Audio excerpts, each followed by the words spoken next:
Hello everyone. In this video, we are going to discuss a question on design of purlins.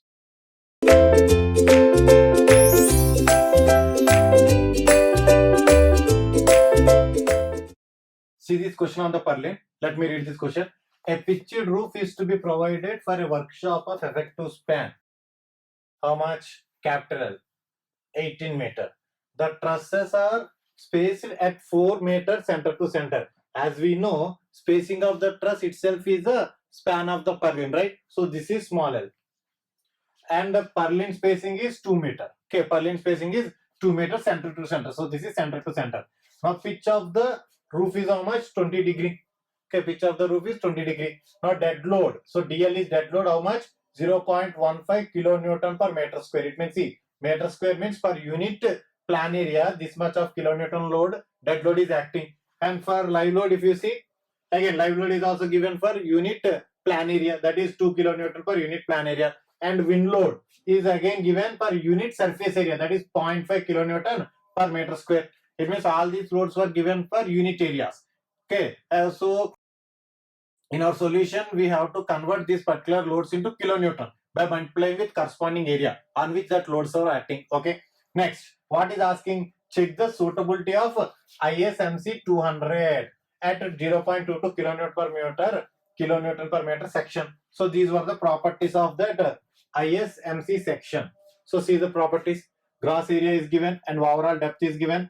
Width of the flange is given, thickness of the flange and the thickness of the web, root radius and elastic section modulus along x-x axis and elastic section modulus along y-y axis and plastic section modulus along x-x axis and plastic section modulus along y-y axis and moment of inertia along x-x and moment of inertia along y-y. Okay, so first let me draw the diagram of that ISMC. Here I will draw the diagram. Means cross-sectional view. Okay.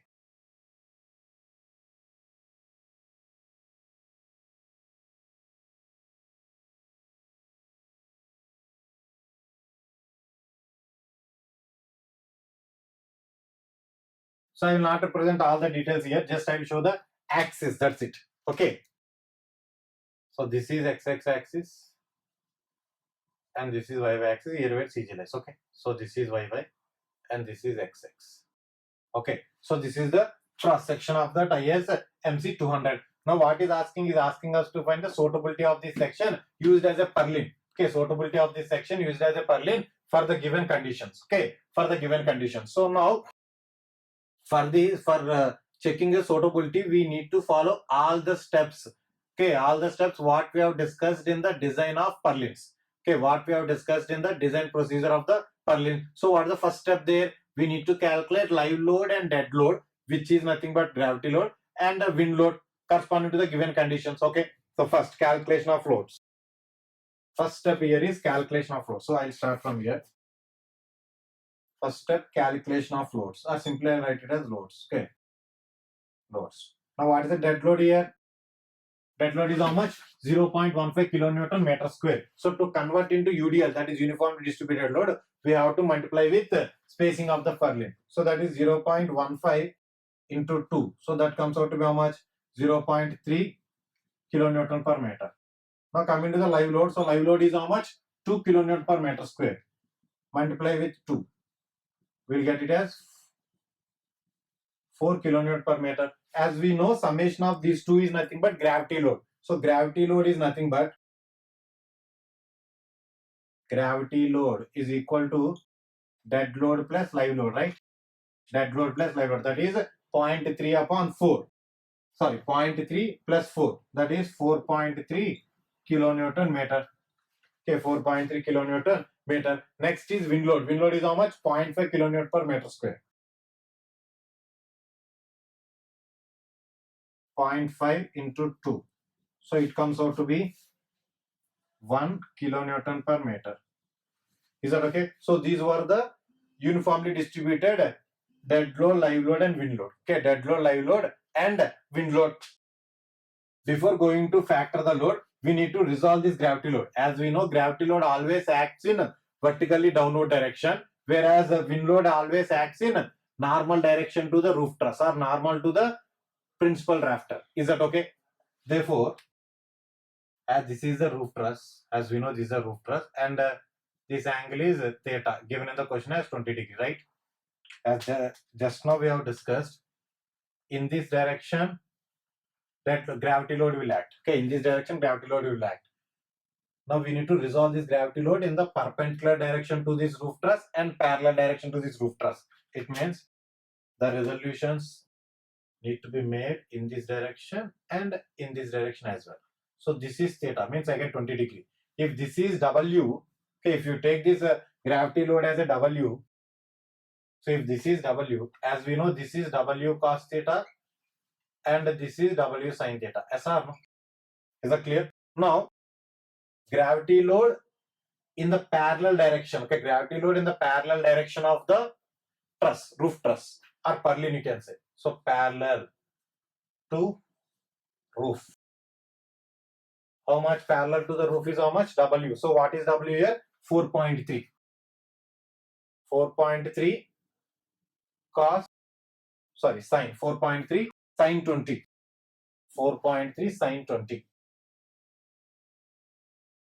Okay, 4.3 sine 20 comes out to be 1.471 kilonewton per meter. In the same way, gravity load perpendicular to roof is how much? 4.3 cos 20.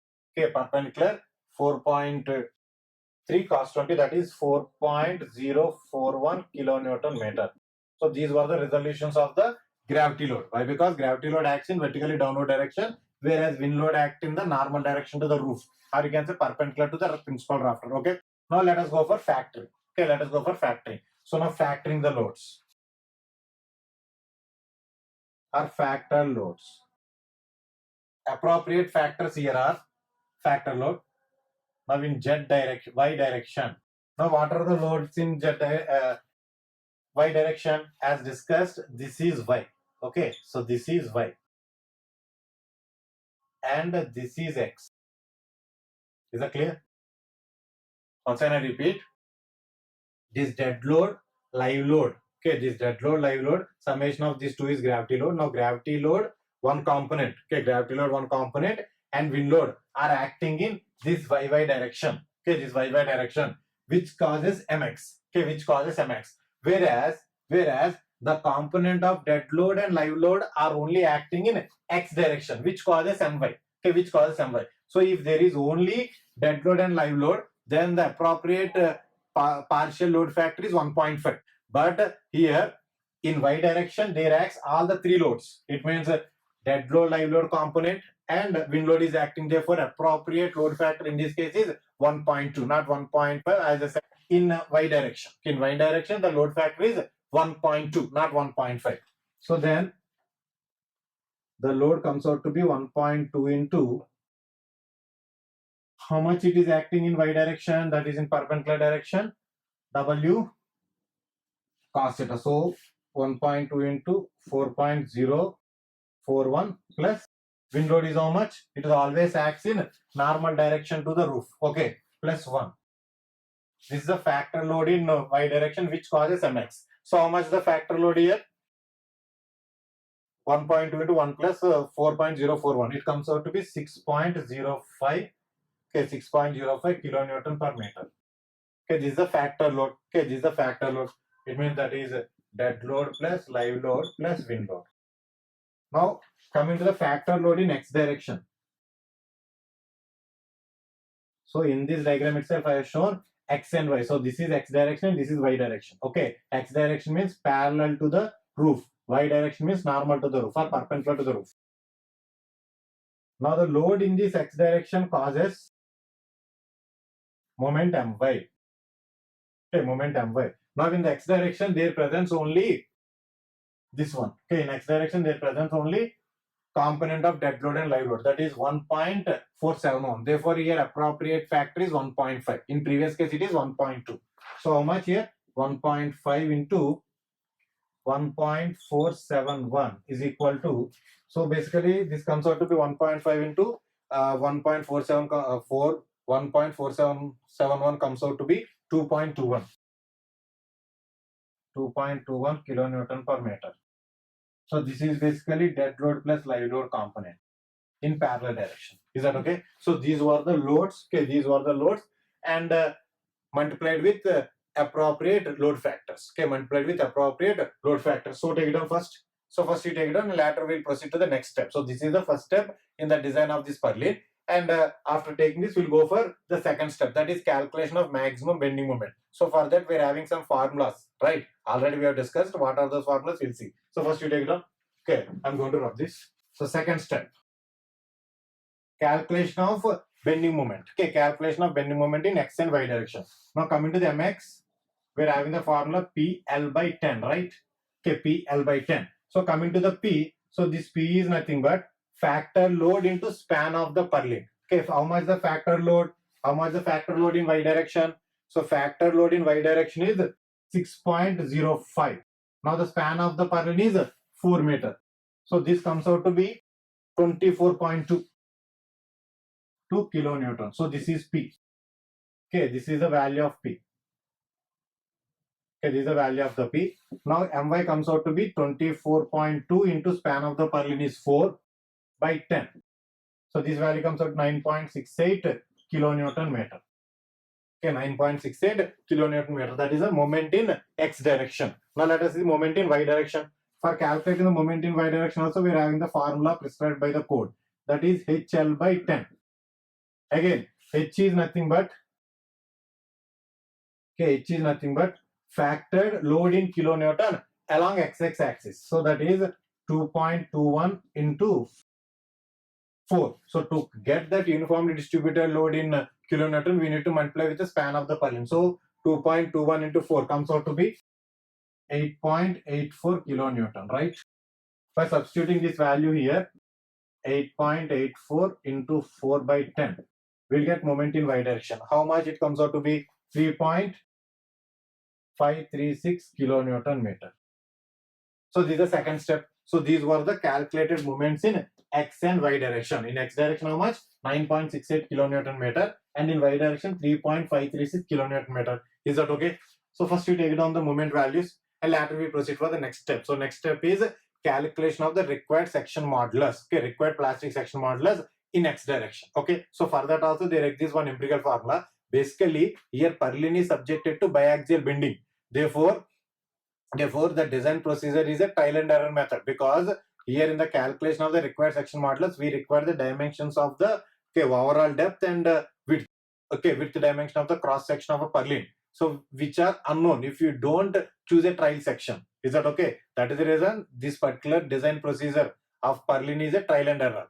Now we proceed for the next step, that is the third step, calculation of required section modulus. Clear? For that I am going to rub this. But remember these values. Okay, remember these values, mx and my. We are going to make use of those values in the coming steps.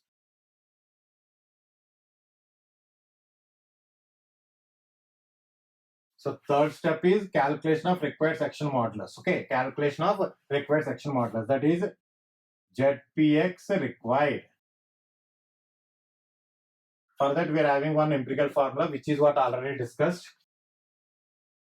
Mx gamma m naught by Fy plus 2.5 d by b my gamma m naught Fy, right?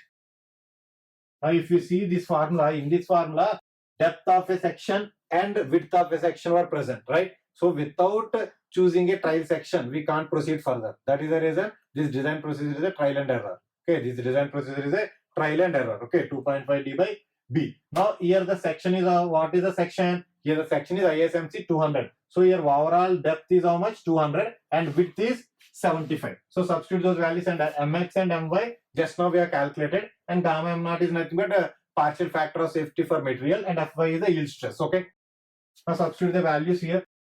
Mx is 9.68 kilonewton meter. So convert into Newton mm, okay, Newton millimeter, into 1.1 by 250 plus 2.5 into 200 by 75 into my is how much? My is 3.536. 536 into 10 to the power 6 into 1.1 by 250, right? So upon simplifying, we'll get plastic section modulus required along x axis. So upon simplifying, we'll get this value as 146.31 4 into 10 cube mm cube, right? This much of plastic section modulus required based on this empirical formula. And for using this empirical formula, we need to choose a section. Okay, we need to choose a trial section, which is what I'm saying repeatedly. The reason, basically, this design procedure is a trial and error method. Okay. Here, how much the section modulus required? 146.314 10 cube mm cube. Now, what is the section modulus for this IS MC200? So, section modulus along x-axis is how much? 211.25 10 cube mm cube. Therefore, the required section modulus is less than ZPX of that given section. So, it is safe. It means whatever the section we have provided, that is IS MC200 as Perlin, that is safe. Or you can say that is correct. Okay, that is adequate or suitable, right? Now we'll proceed to the next step. Okay, we'll proceed to the next step in this design, that is calculation of the design flexural capacities. Calculation of design flexural capacities of this Perlin or of this IS MC200 along x-axis and y-y axis. Okay, all those formulas we know. So now we'll proceeding for the next step.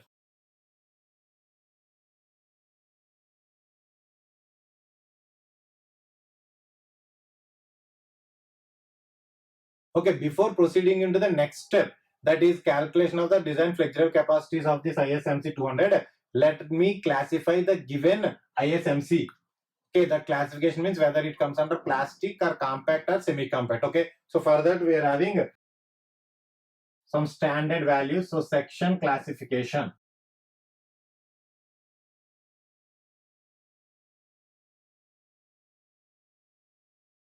So for that we are having some ratios, that is width of the flange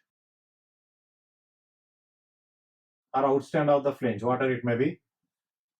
Outstand of the flange by thickness of the flange. So here for C section or for channel section, width of the flange itself is the outstand. Okay, so that is 75 by TF is how much? 11.4.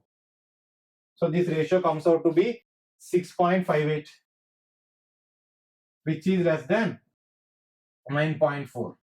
Okay, which is less than 9.4. Okay, so in this flange is a plastic. Okay, flange is a plastic. Next, D by TW, that is D is nothing but depth of the web.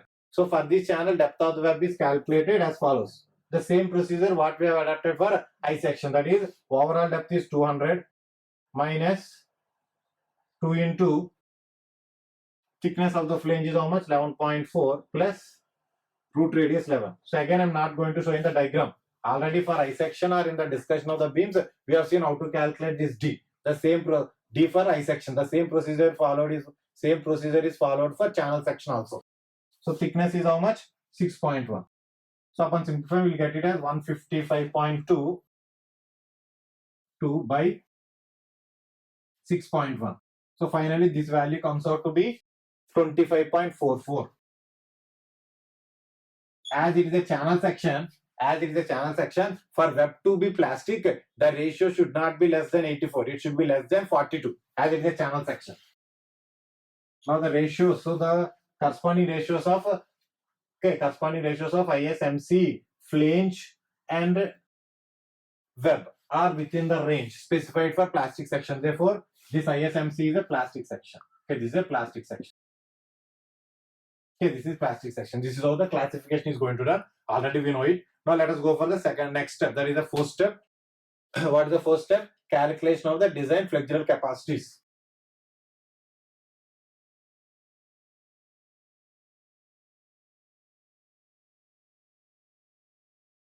So next is first step, calculation of design flexural capacities. That is MDX. What is the formula for MDX? As we know, ZPX, as this given section is a plastic, therefore formula to be used is ZPX Fy by gamma m naught, right? And this should be less than or equal to 1.2 ZEX Fy by gamma m naught. Okay. So first let us calculate this value. ZPX, how much the ZPX? 211.25 into 10 cube into yield strength is 250. Yield stress is 250 by 1.1. Okay. So how much? 211 0.25 into 10 cube into 250 by 1.1. So it comes out to be 48 kilonewton. 48 kilonewton meter. And this value 1.2 into ZEX, this one means elastic section modulus along XX direction into 181.7 into 10 cube into 250 by 1.1, right? Upon simplifying, this value comes out to be 49.55 kilonewton meter. Therefore, the calculated, or you can say the design flexural strength of this channel section, okay, design flexural strength of this channel section along x-axis comes out to be less than this, okay, less than. So this check is satisfied, and even this MDX is greater than MX calculated. How much MX we have calculated? 9.68 kilonewton meter, right? 9.68 kilonewton meter is the MX calculated. So it is safe in X direction, safe. Now coming to the Y, MDY means design flexural strength of this channel in Y direction. The same formula as it is a plastic section. So formula is ZPY Fy by gamma m naught. Now this should be less than or equal to 1.5 ZEY Fy by gamma m naught, right? Okay, gamma m naught. Now substitute ZPY value. So this is the ZPY value and ZEY value is this one.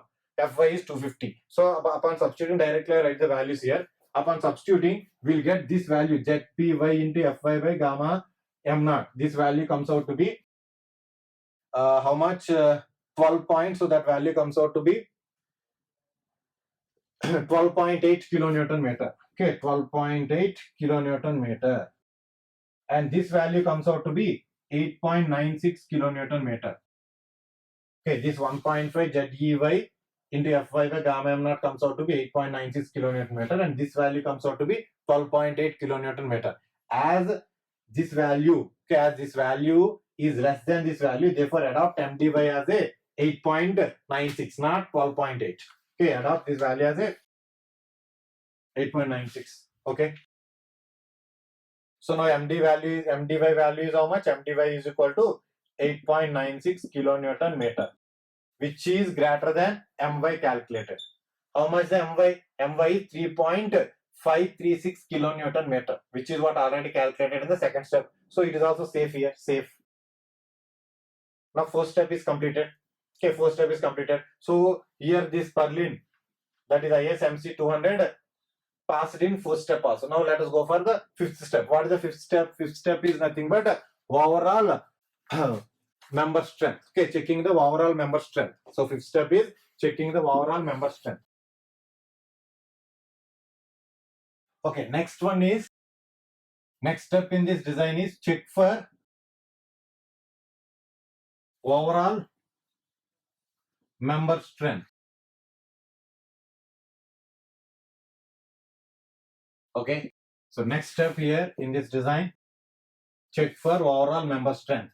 For this, we are having one interaction equation or formula. So that is mx by mdx plus my by mdy should be less than 1, right? So all these values or all these parameters present in this interaction formula were already calculated, right, in our previous steps. Now coming to the mx, how much it is? 9.68 and mdx is 48, right? Plus my, how much we have calculated? 3.53, okay, 3.536, and mdy is 8.96. Upon simplifying, we'll get this value as 0.596, which is less than 1, as safe. Now the selected section has passed in this aspect also. Is it clear? Now the last step in this design, that is check for deflection. Okay, check for deflection.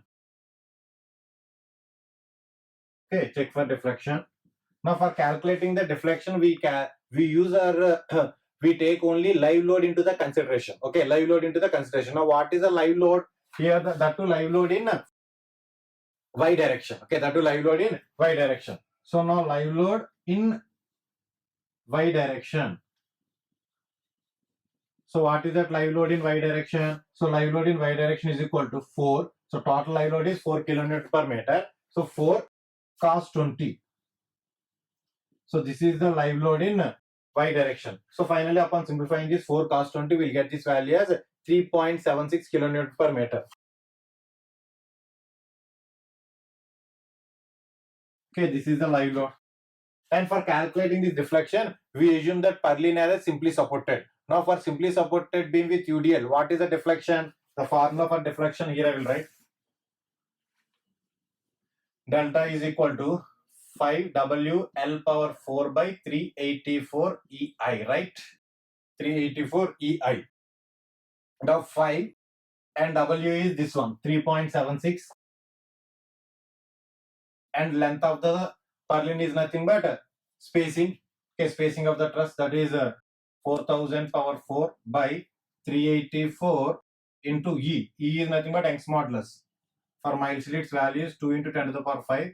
And moment of inertia, of course, its value is given in the question. How much it is? 1830 into 10 to the power 4, right? 1830 into 10 to the power 4. Upon simplifying this, we'll get this value as, upon simplifying, we'll get this value as 3.42 mm. Okay, this is the deflection in that purlin because of externally applied live load in y direction. Now coming to the maximum permissible deflection, how much it is? Maximum permissible deflection, delta max is equal to span upon 180, right? That is 4000 upon 180. So 4000 upon 180, it comes out to be 22.22. For the check, this delta should be less than delta max. So in this case also it is safe. Okay, in this case also whatever the ISMB we have chosen, that is safe. Hence overallly we can comment that this ISMC 200 is suitable to use as a purlin for the given conditions. Is that okay? So this completes this question.